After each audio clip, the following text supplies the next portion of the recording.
Для подключения инструментов TradingView на Binance, нам нужно зайти на сайт tradingview.com. Нажимаем на иконку с человечком в верхнем правом углу. Жмем «Войти». Входим через любой удобный аккаунт. После этого на главной странице TradingView переходим в торговый интерфейс. Нажимаем пару Bitcoin USD. Далее нажимаем на иконку аккаунта в левом верхнем углу. Выбираем пункт «Подключиться к брокеру» и выбираем Binance. Если в верхней части списка нет Binance, нажмите «Все брокеры». Жмем «Продолжить». Далее мы будем перенаправлены на страницу входа в аккаунт Binance. Вводим электронную почту. Жмем «Next». Вводим пароль. Жмем «Next». Подтверждаем вход в аккаунт Binance одноразовыми кодами, отправленными на email и телефон. Жмем «Submit».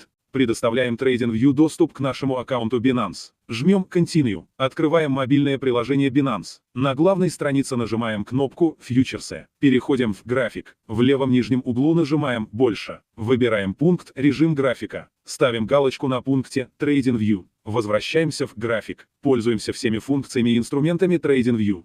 Подписывайся на наш YouTube канал, чтобы знать чуть больше других.